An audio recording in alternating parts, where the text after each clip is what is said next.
Yo l'équipage, c'est Daizen et on se retrouve aujourd'hui pour une nouvelle vidéo.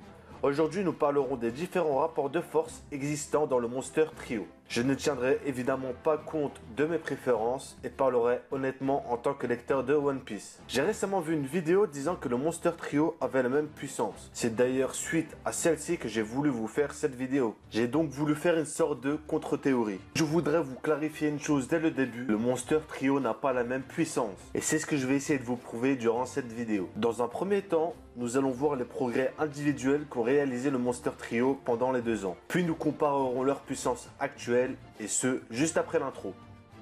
Ah oui, c'est vrai, j'en ai pas. Donc on passe directement aux explications. Tout d'abord, qu'est-ce que le Monster Trio? Eh bien, comme son nom l'indique, il s'agit d'un trio de monstres constitué tout d'abord de Luffy, capitaine de l'équipage étant fait entraîné par Riley, ancien second du seul et unique Goldie Roger. Depuis le début de l'aventure, il se coltine tous les boss. Pas parce qu'il est plus fort, mais parce que c'est le personnage principal.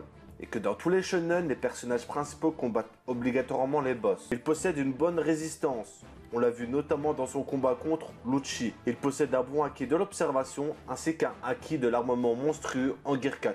Nous avons Zoro, bras droit de Luffy, s'étant fait entraîner par Mihawk, qui est incontestablement le meilleur sabreur au monde, ami et ancien rival de Shanks le Roux. Zoro est le premier membre de l'équipage de Luffy et lui remonte les bretelles quand il le faut, comme on a pu le voir quand Usopp quitte l'équipage. Il a rappelé à Luffy qu'il y a un certain code à respecter pour que le capitaine se fasse respecter, et n'a pas hésité à lui dire qu'il quitterait l'équipage si jamais il ne le respectait pas. Pour moi, Zoro est incontestablement celui qui possède la plus grande résistance du Monster Trio. Pour preuve, quand Zoro affronte Kuma, il s'est sacrifié et a encaissé la douleur de Luffy alors que lui-même était déjà mal au point. Et malgré tout, est resté conscient alors que Luffy, avec seulement sa douleur, était KO. Zoro possède aussi un acquis de l'observation très puissant, qui pour moi est le meilleur du Monster Trio. Ce qui est logique car tout d'abord il a été le premier à éveiller son acquis de l'observation à Alabasta contre Mr. On. Son acquis de l'observation est souvent mis en avant. Et je vous rappelle aussi que Zoro a un œil fermé, donc il subit un entraînement permanent de son acquis de l'observation étant donné qu'il ne voit plus que d'un œil. Donc le développe plus rapidement que les 2 autres. Et enfin il détient aussi un acquis de l'armement très puissant. Il a quand même explosé Pika qui était enduit entièrement de haki. Et on a aussi le cuistot de l'équipage, Sanji, aussi appelé la jambe noire, qui lui s'est fait entraîner par le roi des Travelots. Mais c'est pas grave,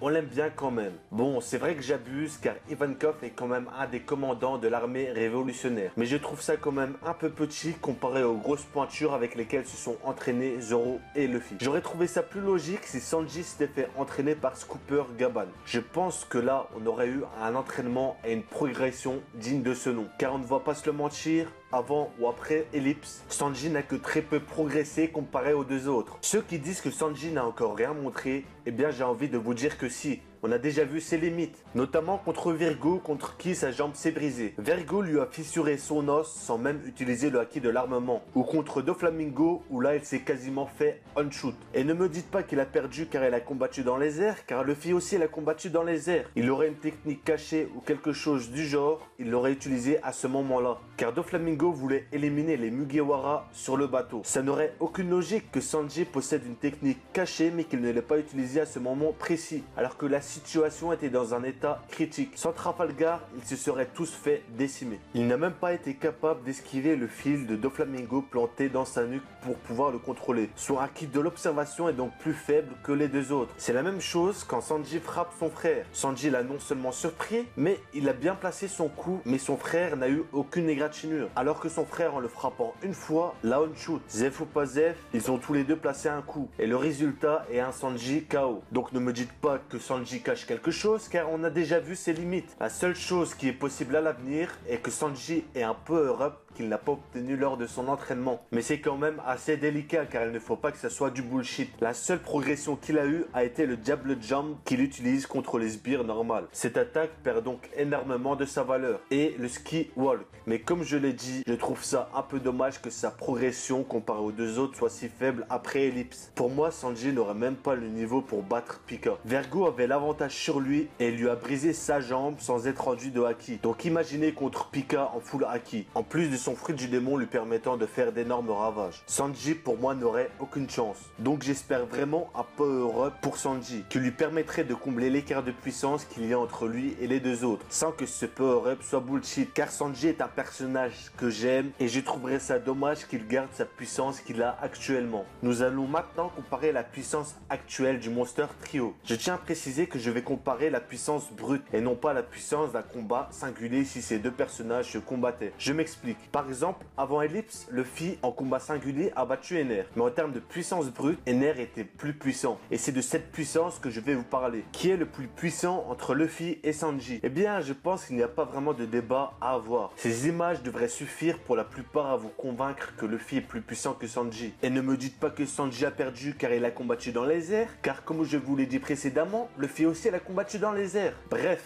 Passons. Quel est le personnage le plus fort entre Zoro et Sanji? Tout d'abord, comparons-les. Pour le haki de l'observation, celui de Zoro est bien meilleur. Il a souvent été mis en avant et Doflamingo n'a pas pu lui planter son aiguille de contrôle contrairement à Sanji. D'ailleurs, le haki de l'observation de Sanji n'a jamais été mis en avant. Corrigez-moi si je me trompe, mais depuis l'ellipse, on n'a jamais vu Sanji utiliser le haki de l'observation. On se demanderait même s'il le possède vraiment. Donc s'il le possède, pourquoi l'auteur n'a pas mis son haki de l'observation en avant comme il l'a fait pour les deux autres? Pour le haki de l'armement, Zoro a brisé le haki de Pika alors que Sanji s'est fait blesser par Virgo sans qu'il ait besoin de mettre deux haki. Si Virgo s'était mis en full haki, Sanji se serait fait détruire. Et vu la position de Pika dans la Donkey Family, il doit logiquement posséder un haki de niveau à peu près égal à celui de Virgo. Niveau puissance, je le mettrais même au-dessus de Virgo, dû à son fruit du démon pouvant faire d'énormes ravages et pouvant fatiguer l'adversaire sans que l'utilisateur ait besoin de bouger. Pour moi, Sanji n'aurait clairement pas pu battre Pika, donc il n'est clairement pas au niveau de Zoro. Et maintenant nous allons passer sur un des sujets les plus débattus de One Piece. Qui est le plus fort entre Zoro et Luffy? Comparons d'abord le haki de l'observation. Le haki de l'observation de Zoro ainsi que celui de Luffy ont souvent été mis en avant, mais je pense que ce qui fait la différence est l'œil fermé de Zoro. Dû à son œil fermé, il subit un entraînement permanent du haki de l'observation, donc progresse plus rapidement que Luffy à ce niveau. Du même fait que Fujitora possède un meilleur haki de l'observation que Zoro,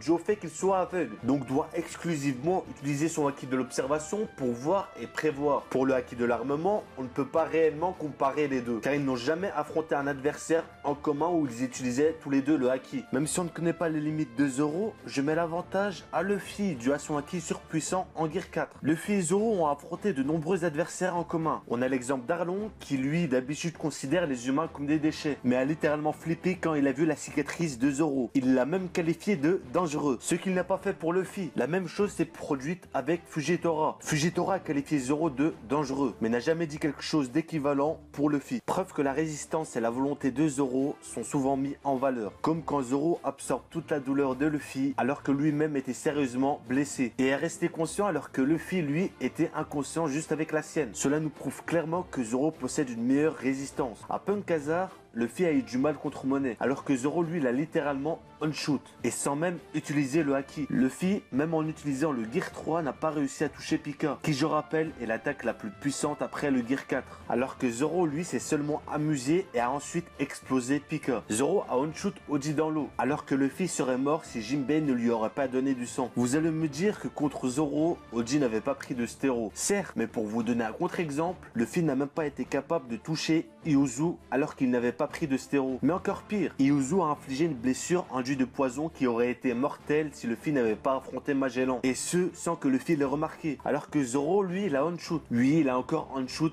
un Poiscaille. Et ne me dites pas que c'est parce que Luffy n'était pas à fond, car Zoro, lui aussi, était loin d'être à fond. Luffy aurait aussi on-shoot ses adversaires en Gear 4. Mais l'inconvénient du Gear 4, c'est qu'il ne peut durer que 10 minutes. Donc pour moi, Luffy et Zoro sont de même puissance. Mais pas en combat singulier, et nous y reviendrons plus tard. Et Sanji, lui, est en dessous des deux niveaux puissance. Oda l'a dit lui-même dans 2 de ses databooks. Je vous rappelle que les databooks sont faits par Oda lui-même. Ce sont des livres où il nous donne des informations supplémentaires par rapport au manga. La première fois dans la databook Red, où il met un schéma de puissance. Luffy et Zoro sont égaux, mais Sanji est un niveau en dessous au niveau puissance. Puis dans la databook Yellow, où il met Zoro et Luffy à puissance égale. Mais si on devait départager Luffy et Zoro, c'est Zoro qui l'emporterait malgré le fait qu'ils soient de puissance égaux. Comme je vous l'ai déjà dit, ce n'est pas parce qu'Ener a perdu contre Luffy qu'il était moins puissant que Luffy. C'est juste que Luffy avait, entre guillemets, les armes adaptées, c'est-à-dire son fruit du démon, pour battre Ener. Et bien là, c'est la même chose. Niveau puissance brute, Luffy et Zoro possèdent une puissance équivalente, mais si un combat devait se dérouler entre eux, c'est Zoro qui l'emporterait, car il a l'avantage de l'arme. Les lames sont le point faible principal de Luffy. Donc si Luffy devait combattre un sabreur aussi puissant que Zoro,